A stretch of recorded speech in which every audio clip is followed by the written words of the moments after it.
Okay, let us continue to question 2.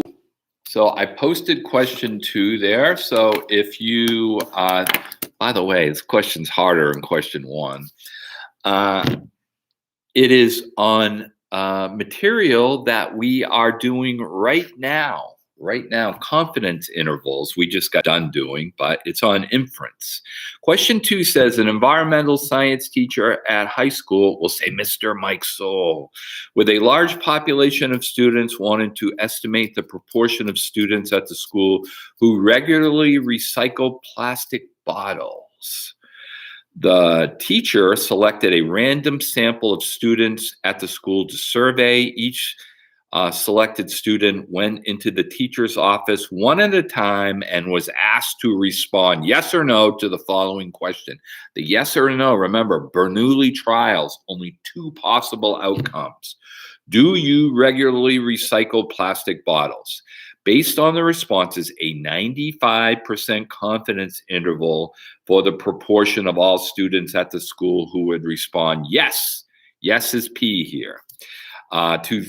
To the question was calculated as 0.584 or 58.4% up to 81.6%. That's the interval.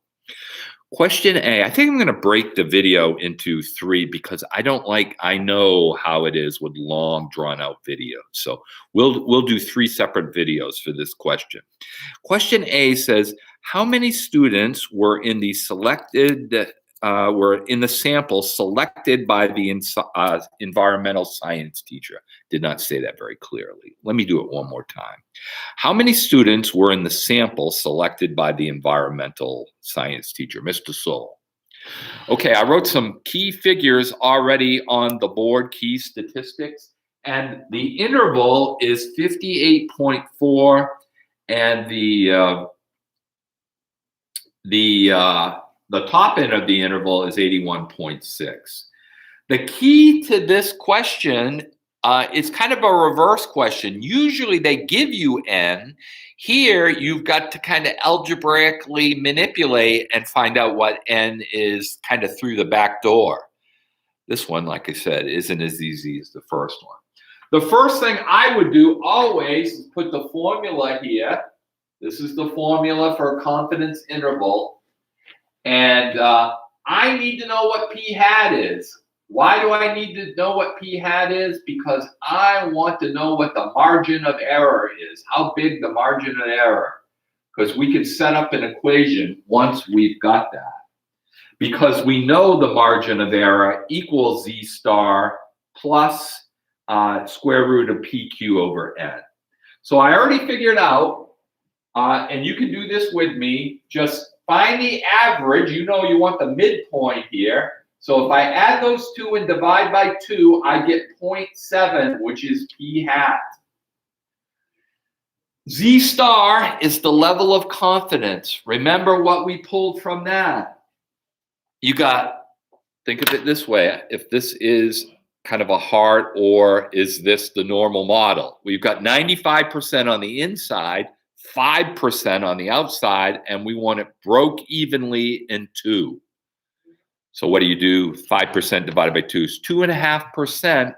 Then go to your calculator, go to inverse norm, second distribution, go to inverse norm, and select inverse norm. Select point under area, put 0.025, 2.5%, and I bet you're going to get 1.96. And remember, it's always positive.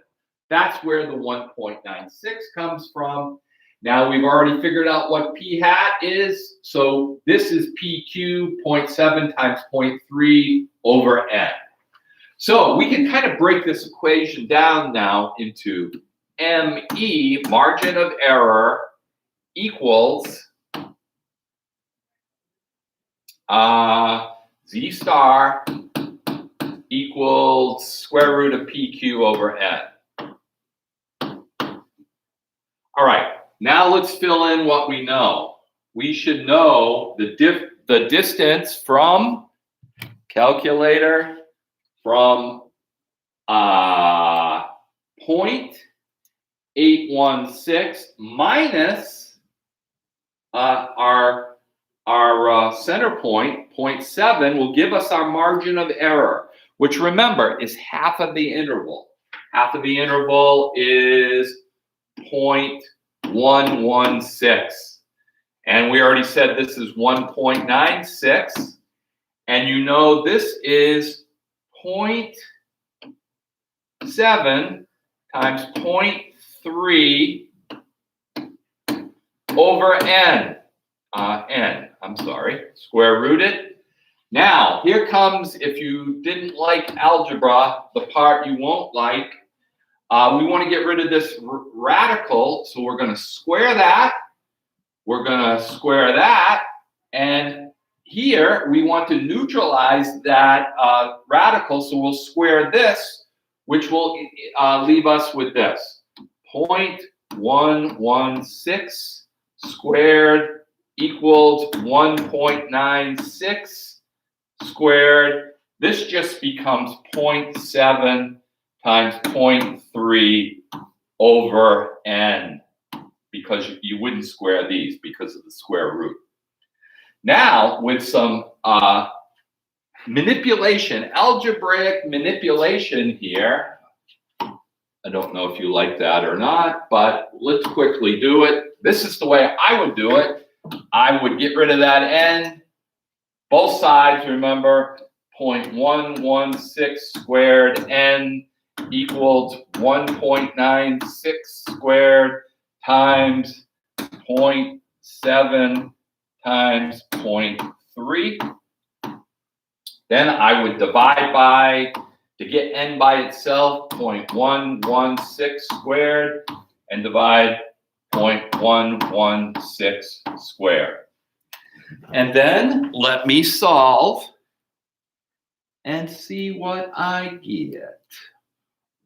1.96 squared times 0.7 times 0.3 divided by 0.116 squared.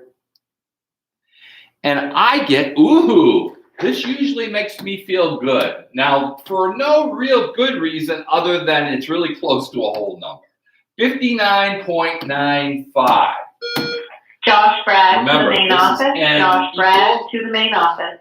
So, if I was going to round off, I would say, because it's hard to have 0.95 of a person, so I would say he surveyed 60, n equals 60 students. Boom. There you go. I try to keep these videos sort of short, so I don't want to keep going with number 2. So this is 2A. So I'm going to stop now, and then we'll move on to 2B. Or 2B or not to be.